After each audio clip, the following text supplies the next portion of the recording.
Hello guys, स्वागत है आप सबका इस डिफरेंट वीडियो में जहां मुझसे पहले ये बोलूंगी।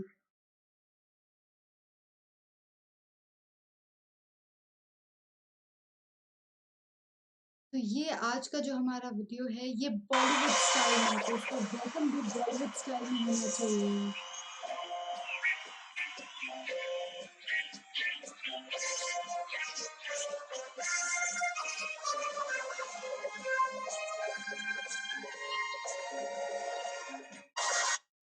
तो ये एक धांसू एकदम जबरदस्त वेलकम के बाद आपको बता दूं आज का जो हमारा टॉपिक है वो इनकम टैक्स का ब्लेंड है बॉलीवुड के साथ। तो जहां पे इनकम टैक्स के बारे में सोचकर किसी किसी के फ्राउन्स जो है बढ़ जाते हैं, किसी किसी की शिकंडे आ जाती है माथे पे, तो उन सबको हटाने के लिए एक एंटरटेनमेंट का थोड़ा सा डोज इसमें मिक्स किया गया है, जिससे जो टॉपिक्स आपको लगते थे कि यार ये नहीं पढ़ना है, शायद अब आपको लगे कि यार चलो यही पढ़ते हैं। ठीक है। तो इसी जोश के साथ मैं चाहती हूँ आपको एक छोटा सा जोक सुनाना। एक बार एक पक्षी था जो एक्चुअली आप कह सकते हो एक भूत था, जो मरने के बाद कहीं ऊपर डाली पर जाकर खुश होकर बैठकर नीचे सबको देख रहा था। तो जैसे ही वो नीचे सबको देख रहा था, खुश होते हुए, बहुत हंसते हुए, तो वहां पर पास में दूसरा एक पक्षी आ गया। और वो दूसरा पक्षी उसे कहने लगा कि पूछने लगा, क्या हुआ, क्यों हंस रहे हो भैया? तो उसने कहा कि देखिए, मैं जो है इनकम टैक्स के शिकंजे से बचकर मरकर यहाँ पर पहुंचा हूँ। मुझ पे जो है इनकम टैक्स अथॉरिटी की रेड ही पड़ने वाली थी, एक नोटिस ही आने वाला था, और यहाँ पे मैं जो है स्वर्गवासी बन चुका हूँ।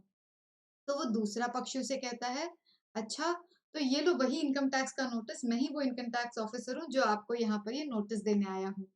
तो आइडियली इनकम टैक्स के शिकंजे से कोई नहीं बच सकता, मतलब इतना उनका जो है पहुंच है, उनकी इतनी रीच है कि आप उससे बच ही नहीं सकते हो।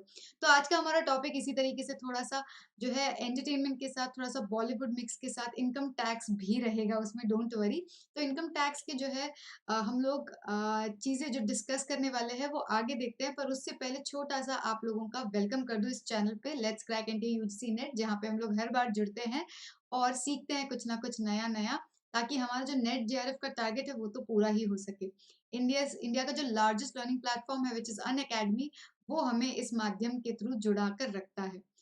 मेरा छोटा सा इंट्रोडक्शन दे देती हूँ। मेरा नाम है सोनम नागर और मैं हूँ आपकी फेवरेट जो कॉमर्स की एजुकेटर। यहाँ पर हम लोग डेली 12:30 को मिलते हैं, ये टाइम नोट कर लीजिए, 12:30 is the time when we meet here, right. और यहाँ पे अन अकेडमी आपको देता है daily live classes, structured courses होते हैं जो कॉन्सेप्चुअली आपको बहुत ही अच्छी तरीके से तैयार कर देते हैं, और साथ ही साथ आपके परफॉर्मेंस को इवैल्यूएट करने के लिए यहाँ पे लाइव टेस्ट और क्विजेस भी देखने को मिलते हैं। साथ ही साथ ये सब कुछ जो आपको मिलेगा वो मिलेगा अनलिमिटेड एक्सेस, यानी सिर्फ एक सब्सक्रिप्शन आपको देगा इतनी सारी चीजों को एक्सेस करने के लिए मौका।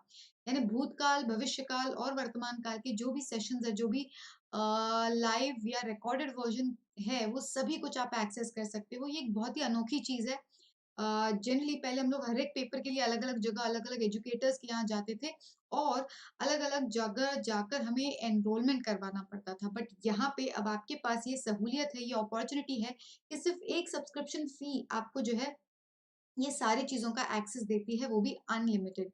यहाँ पर मैं ही नहीं, इंडिया के कई सारे टॉप एजुकेटर्स जुड़े हैं जो आप तक बेस्ट से बेस्ट कोर्सेज लेकर आते हैं, कंटेंट यहाँ पे रेडी करते हैं। मुझे भी आप ढूँढ सकते हो यहाँ पर अनअकैडमी पे, सोनम नागर आपको टाइप करना है और आपको मेरा प्रोफाइल दिखेगा। Just go and follow it so that you don't miss on any notifications.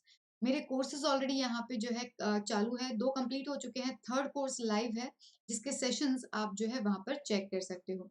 Unacademy पे प्ले स्टोर के थ्रू आपको जो है डाउनलोड करना है learning app, and you have to fill the basic details and your goal as NTA UGC NET, और आप अपने वैलिडिटी को सिलेक्ट कर सकते हो based on getting subscription option. तो गेट सब्सक्रिप्शन ऑप्शन पे जाइए, वहां पे 12 या 24 मंथ्स का ऑप्शन सेलेक्ट कीजिए, because that validity is the most economical. और आप तो कॉमर्स के स्टूडेंट्स हो, तो आप लोगों के साथ जो है इतनी सारी चर्चा करने की तो कोई बात ही नहीं आती, बिकॉज आप ऑलरेडी समझदार हो कि इकोनॉमिकल क्या हो सकता है and what is the best thing suitable for you financially. SN11 code को ना भूलिए, ये SN11 कोड जो है आपको देगा 10% discount instantly. So don't forget to use this 10% discount, जो आपके लिए एक अपॉर्चुनिटी के तौर पे आता है, राइट। 12 या 24 मंथ्स लीजिए, that will be more economical for you. आपका जो टारगेट है एनटीए यूजीसी नेट, उसके तरफ हम लोग आगे बढ़ ही रहे हैं, so don't worry and don't stop, right. तो इनकम टैक्स के आज हम लोग जो डिस्कस करने वाले हैं वो है 5 हेड्स ऑफ इनकम, जो हम लोग हमेशा पढ़ते तो है बट इसको थोड़ा सा अलग, मिर्च मसाला विद ऑल द बॉलीवुड तड़का, हम लोग कोशिश करेंगे कि थोड़ा सा फन फिल्ड हमारा ये एंटरटेनिंग सेशन के साथ साथ एजुकेशनल भी रह पाए।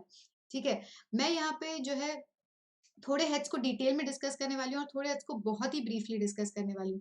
तो ये सब कुछ जो है हम जनरली जब हम लोग सेशंस लेते हैं प्रॉपर वाले, उसमें तो कवर किया ही जाएगा, बट अभी के लिए ये एक अलग सा सेशन है आप लोगों के लिए। I hope you all like it.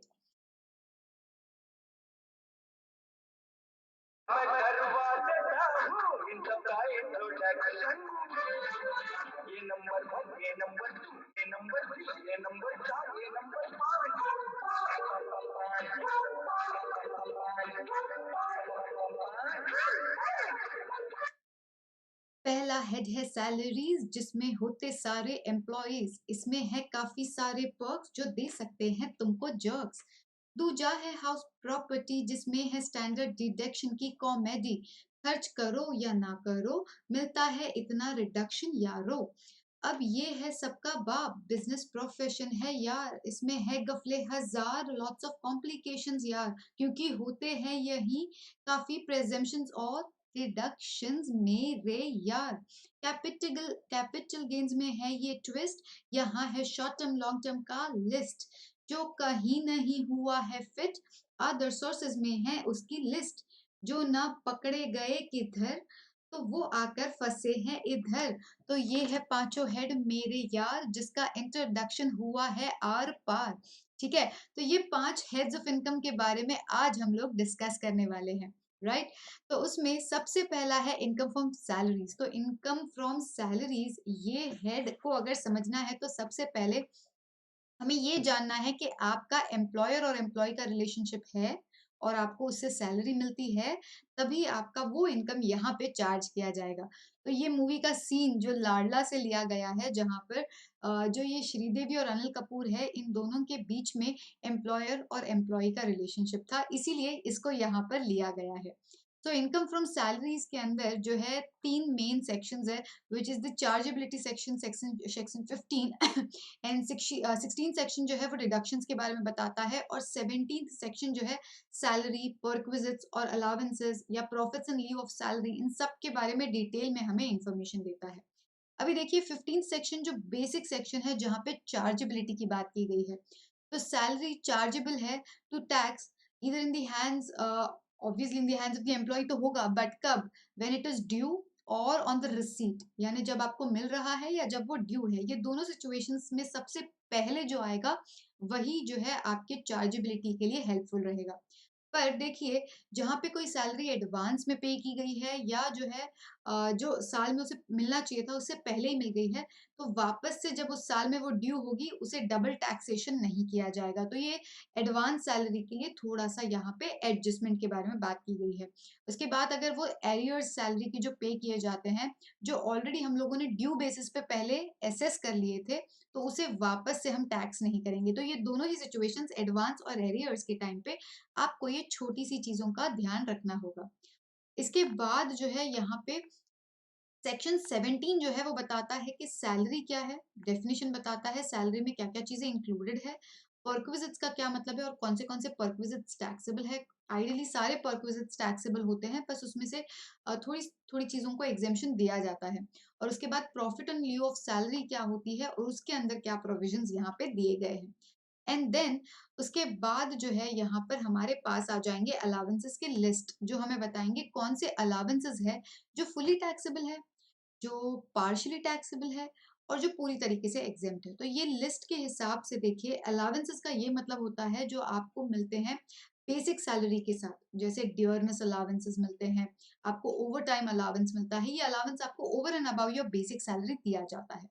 तो ये टैक्सेबल पूरी तरीके से हो सकते हैं, पार्शियली टैक्सेबल हो सकते हैं, या तो पूरी तरीके से एग्जेम्प्ट हो सकते हैं, मतलब आपको पैसा ही, इस पे कोई टैक्स ही नहीं कटेगा। बेसिकली आपको जो है सैलरी जैसे मिलती है उसके ऊपर टैक्स पे करना पड़ता है, ये अलावेंसेस जो है फ्री रहेंगे, एग्जेम्प्ट रहेंगे, I mean in the sense of taxation purpose, ठीक है। तो इसमें जो है ये लिस्ट हम लोग जब एक्चुअल सेशंस लेंगे डिटेल में पर्टिकुलर डिफरेंट डिफरेंट हेड्स के ऊपर, तब डिटेल में डिस्कस करेंगे। अभी इनको अगर डिस्कस करने बैठेंगे तो ये हमारा पूरा बॉलीवुड यहीं पे खत्म हो जाएगा। तो इसीलिए टैक्सेबिलिटी या एग्जेम्पशन जो है कई सारे अलाउंसेस में अलग अलग तरीके से कंडीशनल दी गई है। एचआरए के ऊपर क्वेश्चंस आते हैं तो जो हमारा हाउस रेंट प्रॉपर्टी अलाउंस है या हाउस रेंट अलाउंस जिसे कहते हैं एचआरए, इसमें एग्जेम्पशन की कंडीशंस क्या है वो हम जानेंगे आगे। कब? अलग से जब सेशन करेंगे तब। चिल्ड्रन एजुकेशन अलाउंस में कितना आपको एग्जेम्पशन दिया जाता है और उसके ऊपर अगर आपका जो है अलाउंस और एक्स्ट्रा मिलता है तो वो टैक्सेबल हो जाएगा। उसके साथ साथ ट्रांसपोर्ट अलाउंसेस भी दिया जाता है। जो हॉस्टल एक्सपेंडिचर है आपके बच्चों की उसके लिए भी अलाउंस दिया जाता है। इसके साथ साथ जो टर्मिनल बेनिफिट्स है, यानी जब आप रिटायर हो जाते हो या एंड ऑफ योर एम्प्लॉयमेंट आप जो बेनिफिट्स लेते हो, उस टाइम पे जो वो बेनिफिट्स का टैक्सेशन या एग्जेम्पशन किस तरीके से होगा वो बताया जाता है। क्या क्या टाइप के बेनिफिट्स मिलते हैं आपको? तो आपको मिलता है gratuity, pension, leave salary, retrenchment compensation, voluntary retirement compensation और लीव ट्रैवल कंसेशन और प्रोविडेंस फंड्स। तो ये अलग अलग चीजें हैं जिसके बारे में बहुत ही बढ़िया ढंग से हम लोग आगे डिस्कस करेंगे डिटेल में, और वहां पे अलग अलग ट्रिक्स का भी इस्तेमाल करेंगे जिससे आप इसे अच्छे से याद कर सको। अभी पर्क्विजिट्स के बारे में हमने सुना है, जैसे मैंने अपने रैप में भी बताया था कि यहाँ पे आपको मिलेंगे कई सारे पर्क्स जिससे शायद आप हो जाओगे थोड़े जर्क। तो ये देखिए जो एक्स्ट्रा बेनिफिट मिलता है आपको in addition to the amount जो लीगली आपको ड्यू है, ठीक है। तो कॉन्ट्रैक्ट ऑफ सर्विस जो बना था आपका, जो एम्प्लॉयमेंट एम्प्लॉय का या एम्प्लॉयर एम्प्लॉय का जो रिलेशनशिप है जिसके थ्रू आप कॉन्ट्रैक्ट में एंटर करते हो, उस कॉन्ट्रैक्ट में जो लीगली आपको पे करना था उससे ज्यादा अगर आपको कुछ दिया जाता है, उसे परक्विजिट्स कहा जाता है। और इनकम टैक्स में तो भैया जो भी आपको मिलता है उस सब पे आपको टैक्स पे करना है। तो परक्विजिट्स के ऊपर भी जो है टैक्सेशन की अलग अलग प्रक्रिया है। परक्विजिट्स जो टैक्सेबल है कोई कोई केसेस में, जो जो एम्प्लॉयज के केसेस में टैक्सेबल है, कोई एम्प्लॉयज के केसेस में ये एग्जेम्प्ट है पूरी तरीके से, और किसी स्पेसिफिक एम्प्लॉयज के हैंड्स में इसे एग्जेम्प्ट या इसे टैक्सेबल किया गया है। तो ये अलग अलग प्रक्रिया है, ये अलग अलग परक्विजिट्स है जिसकी लिस्ट भी हम आगे कहीं पे सेशंस में डिस्कस करेंगे। बट ये ओवरऑल आपको अंडरस्टैंडिंग देने के लिए ये पर्टिकुलर यहाँ पे परक्विजिट्स का हम लोगों ने डिस्कशन किया है, ठीक है। उसके बाद सेक्शन 16 आ जाता है हमारा, जो बताता है स्टैंडर्ड डिडक्शन आपको जो दिया जाता है, जो अप्रोक्सीमेटली यहाँ पे 50,000 है, राइट। उसके बाद एंटरटेनमेंट अलावेंस आपको दिया जाता है एज अ डिडक्शन, और उसके साथ आपको प्रोफेशनल टैक्स का भी डिडक्शन मिलता है। तो ये 3 डिडक्शंस है जो सेक्शन 16 के अंदर आपको बताए जाते हैं, ऑलराइट। इसके बाद अगर आप ये सैलरीज जो है हमारा, इस सैलरीज के प्रोविजंस को पढ़ने के बाद अगर इस सिचुएशन में आ जाते हो जहां पर ये सिचुएशन अगर आपकी हो जाती है तो डोंट वरी, मैं हूं यहाँ पे आपको पूरी तरीके से इसे समझाने के लिए, राइट। अभी हम जो है नेक्स्ट हेड की तरफ बढ़ेंगे, जहां पे अगर आप भी अमिताभ बच्चन की तरह डायलॉग मारते हो कि आज मेरे पास बिल्डिंग है, प्रॉपर्टी है, बैंक बैलेंस है, बंगला है, घर है, तो भैया ठीक है, उड़ मत, इसके ऊपर तुझे टैक्स पे करना पड़ेगा, राइट। सो वो टैक्स आ जाता है इनकम फ्रॉम हाउस प्रॉपर्टी, अगर आपको इसके ऊपर रेंट एंड ऑल के तरीके से पैसा मिलता है, ठीक है। तो इनकम फ्रॉम हाउस प्रॉपर्टी में देखिए यहाँ पे जो भी एनुअल वैल्यू आपकी प्रॉपर्टी की निकाली जाती है, जो लैंड हो, बिल्डिंग हो, या उससे रिलेटेड जो भी आपके एसेट्स या आपके जो है हाउस प्रॉपर्टी से ही रिलेटेड कोई चीजें हैं, तो उसके ऊपर आपको टैक्स पे करना पड़ेगा, जिसे हम इनकम फ्रॉम हाउस प्रॉपर्टी के अंदर जो है कैलकुलेट करेंगे, ठीक है। तो यहाँ पे बहुत सारी कंडीशंस है चार्जेबिलिटी के, कि प्रॉपर्टी जो है वो should be consisting of any building और लैंड, ठीक है। और एसएससी उसके ओनर होने चाहिए, अगर वो ओनर नहीं है तो उनको इसके ऊपर ऑब्वियसली कोई टैक्स नहीं पे करना पड़ेगा, because that is not as income. Use of property के ऊपर जो है कहा गया है कि property may be used for any purpose, पर it should not be used by the owner for the purpose of any business और प्रोफेशन। तो अगर बिजनेस और प्रोफेशन के लिए आप यूज करते हो तो ये हेड ऑफ जो हाउस प्रॉपर्टी है वहां पे इंक्लूड नहीं किया जाएगा। और प्रॉपर्टी जो है हमारी, जैसे अगर कोई रियल एस्टेट के बिजनेसमैन जो होते हैं, जो इन प्रॉपर्टी को बेचते और खरीदते हैं, तो उस पर्पस के लिए इसे नहीं रखना चाहिए। तो ये कंडीशंस है, अगर ये फॉलो किए जाते हैं, ये अगर फिलफिल हो जाते हैं, तभी हम इस हेड में इसको जो है चार्ज करेंगे, ठीक है। तो सबसे पहले आप जो है ग्रॉस एनुअल वैल्यू को डिटरमाइन करोगे, उसमें से आप म्युनिसिपल टैक्सेस माइनस करके आपका नेट एनुअल वैल्यू लेकर आओगे। अब ये कैलकुलेशंस जितने दिखने में ईज़ी लग रहे हैं, शायद उतनी ईज़ी नहीं है दोस्तों। ये इसके स्टेप्स यहाँ पे दिए गए हैं। स्टेप पहला जो आता है, इसमें आपको फेयर रेंट जो म्युनिसिपल वैल्यू के साथ आपको कैलकुलेट करना है, आपको कंपेयर करना है म्युनिसिपल वैल्यू कितना है, फेयर रेंट कितना है, इस दोनों में से जो सबसे ज्यादा है, हायर है, वो आप लोगे और उसे कंपेयर करोगे स्टैंडर्ड रेंट के साथ। तो जो अगर सपोज फेयर रेंट ज्यादा आया तो उसको आप कंपेयर करोगे स्टैंडर्ड रेंट के साथ, और इन दोनों में से जो सबसे कम है वो आपका एक्सपेक्टेड रेंट बन जाएगा। यहीं पे खत्म नहीं होते हैं कैलकुलेशंस। एक्सपेक्टेड रेंट को आप कंपेयर करोगे और एक्चुअल रेंट के पास आप पहुंचोगे। मतलब एक्चुअल रेंट अगर आपका एक्सपेक्टेड रेंट से ज्यादा है, जिस तरीके से हम कॉस्टिंग में देखते थे ना, स्टैंडर्ड कॉस्ट और एक्चुअल कॉस्ट, उसी तरीके से यहाँ पे भी हम एक्चुअल रेंट को कंपेयर करेंगे एक्सपेक्टेड रेंट से, जो हमने स्टेप 3 में कैलकुलेट किया था। अगर आपका एक्चुअल रेंट ज्यादा है तो वही आपका ग्रॉस एनुअल वैल्यू बन जाएगा, जो हमने यहाँ पे देखा था, राइट। तो ये कैलकुलेशन जैसा दिखता है वैसा होता नहीं है। यहाँ पे हमें जो है कैलकुलेशंस अच्छे से करने पड़ते हैं, स्टेप वाइज करने पड़ते हैं। तो स्टेप 1, स्टेप 2, स्टेप 3 हमने कर लिया, GAV हमने पता कर लिया। अगर एनुअल रेंट हमारा कम है एक्सपेक्टेड रेंट से, तो फिर हमें देखना पड़ेगा कि एक्चुअल रेंट एक्सपेक्टेड रेंट से कम इसीलिए है क्योंकि वहां पे कोई रहने को नहीं आया था, तो हम लोग डायरेक्टली एक्चुअल रेंट को ही GAV मान लेंगे। बट अगर एक्चुअल रेंट हमारा एक्सपेक्टेड रेंट से कोई और रीजन से कम है, तब हम एक्सपेक्टेड रेंट को ही हमारा ग्रॉस एनुअल वैल्यू पकड़कर चलेंगे, राइट।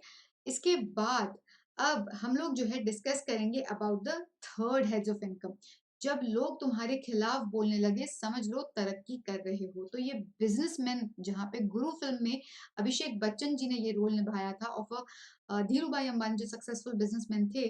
तो आपको ये प्रोविजंस इसके लिए याद करने पड़ेंगे, which is under the head income from business और प्रोफेशन। तो यहाँ पे कंप्यूटेशन ऑफ प्रॉफिट्स और गेन्स जो होते हैं बिजनेस या प्रोफेशन से, ये सेक्शन 29 में बताया गया है, जहाँ पे अलग अलग डिडक्शंस और अलग अलग रिडक्शंस के बारे में बात की गई है। एडमिसिबल डिडक्शंस दिए गए हैं, इनएडमिसिबल डिडक्शंस दिए गए हैं। एडमिसिबल डिडक्शंस यानी देखिए, बिजनेस और प्रोफेशन में क्या होता है, प्रॉफिट एंड लॉस अकाउंट होगा। यहाँ पे क्या होगा, हमारा सेल्स होगा जिसमें से हमने एक्सपेंडिचर माइनस करना है और प्रॉफिट हम दिखाते हैं। अब ये जो एक्सपेंडिचर हमने माइनस किए हैं, क्या ये एडमिसिबल है, यानी इनकम टैक्स के हिसाब से ये डिडक्शंस अलाउड है, तो कोई बात नहीं, आपको ग्रीन सिग्नल मिल जाता है।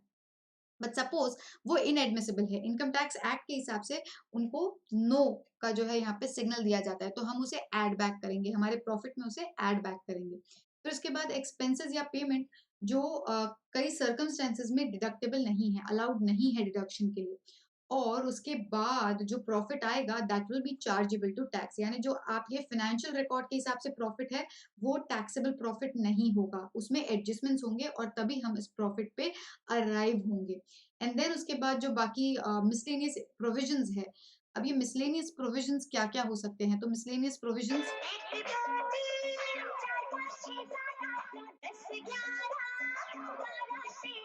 सो देर आर मल्टीपल प्रोविजंस, जिसको अगर हम डिस्कस करने बैठेंगे तो ये पूरा सेशन पूरे दिन तक कवर किया जा सकता है। इसीलिए हम अभी यहाँ पे ओवरऑल अंडरस्टैंडिंग ही ले रहे हैं कि एडमिसिबल डिडक्शंस, इनएडमिसिबल डिडक्शंस और कौन से एक्सपेंसेस या पेमेंट्स जो कई कई सर्कमस्टांसेस में बिल्कुल ही अलाउड नहीं है, और उसके बाद जो प्रॉफिट चार्जेबल टू टैक्स आता है, उसमें और जो प्रोविजंस के एडजस्टमेंट्स होंगे। बिजनेस और प्रोफेशन अगर आपने पहले कभी नहीं पढ़ा है तो शायद आपका रिएक्शन भी ऐसा ही होगा जिस तरीके से ये लोगों का हो रहा है कि देवा रे देवा क्या कह रहे हैं ये लोग। But don't worry, I am there. तो ये बिजनेस और प्रोफेशन आप लोगों के लिए मैं बिल्कुल ही आसान और लॉजिकल तरीके से आपको समझा दूंगी। अब जो नेक्स्ट हमारा हेड्स ऑफ इनकम है, वो है कैपिटल गेन्स। तो ये मूवी जो बाजार, जो स्टॉक मार्केट से रिलेटेड है, तो स्टॉक मार्केट से जो शेयर्स की ट्रेडिंग हम करते हैं वो भी हमारे कैपिटल गेन्स के अंदर ही कहीं ना कहीं आ सकती है। तो इसीलिए इसका यहाँ पे रेलेवेंस हमको देखने को मिलता है। अभी देखिए, कोई भी प्रॉफिट या गेन जो आपको मिलता है from transfer of capital asset, तो देखिए सिर्फ शेयर्स या स्टॉक ही हमारा कैपिटल एसेट नहीं है। कोई भी कैपिटल एसेट जिसका आप जो है ट्रांसफर करने से कोई प्रॉफिट या गेन कमाते हो और वो आपके फाइनेंशियल ईयर में आ जाता है, तो उस पर्टिकुलर इनकम को या उस पर्टिकुलर प्रॉफिट या गेन को हम चार्ज करेंगे under the head capital gains. और ये जो है आप आइडली कैपिटल गेन्स में जो है चार्ज करते तो हो, बट अगर वो एग्जेम्प्टेड है, ये पर्टिकुलर सेक्शंस जो दिए गए यहाँ पे 54, 54B, 54D, EC, ED, F, G, GA, तो ये सभी सेक्शंस में से कहीं पे भी अगर आपको एग्जेम्पशन मिल जाता है तो शायद आपका टैक्स लाइबिलिटी कम हो जाए। तो अभी देखिए ये सेक्शंस क्या है, इसके बारे में भी एक टैबुलर फॉर्म में मैंने ऑलरेडी आपके लिए नोट्स रेडी रखे हैं, तो जब भी हम सेशन लेंगे डेफिनेटली उसको बहुत ही ईजी तरीके से हम डिस्कस करेंगे। अभी यहाँ पर छोटा-सा मैं यहाँ पे एक टेबल इंसर्ट करी हूँ आप लोगों के लिए, so that we can understand short term या लॉन्ग टर्म। जैसे यहाँ पे हमने देखा है ना कि शॉर्ट टर्म कैपिटल गेन्स होते हैं, लॉन्ग टर्म कैपिटल गेन्स होते हैं। जो मैंने रैप में भी इंक्लूड किया था कि कैपिटल गेन्स में है ये ट्विस्ट, यहाँ है शॉर्ट टर्म और लॉन्ग टर्म कैपिटल गेन्स का लिस्ट। तो देखिए सिक्योरिटीज़ जो हम लोग रिकॉग्नाइज्ड स्टॉक एक्सचेंज में लिस्टेड होते हैं, या कोई यूटीआई के जो ज़ीरो कूपन बॉन्ड्स, ये सारे अगर हम लोग लेस देन 12 मंथ्स के लिए होल्ड करके फिर ट्रांसफर करते हैं तो वो शॉर्ट टर्म में आ जाएंगे। वेराज अगर it is more than 12 months तो वो लॉन्ग टर्म कैपिटल गेन्स में कंसिडर किए जाएंगे। और अगर वही अनलिस्टेड शेयर्स है, या कोई लैंड है, या कोई बिल्डिंग है, या दोनों ही चीजें हैं, तो अगर वो 24 मंथ से कम के लिए हमने होल्ड करके फिर ट्रांसफर की है तो वो शॉर्ट टर्म हो जाएंगे, और अगर उससे ज्यादा 24 मंथ से ज्यादा है then that will become long term capital gains. उसी तरीके से जो डेट ओरिएंटेड फंड्स है या अनलिस्टेड सिक्योरिटीज है जो शेयर्स के अलावा हमने कोई ली है, या कोई और भी दूसरा कैपिटल एसेट, ये सबको अगर हम लोग 36 मंथ से कम के लिए होल्ड करते हैं तो वो शॉर्ट टर्म कैपिटल गेन्स है, और अगर 36 मंथ से ज्यादा है then that will become long term capital gains. तो ये लिस्ट मैंने आप लोगों के साथ शेयर की है to understand what all assets will become a capital gain in short term perspective and long term perspective, right.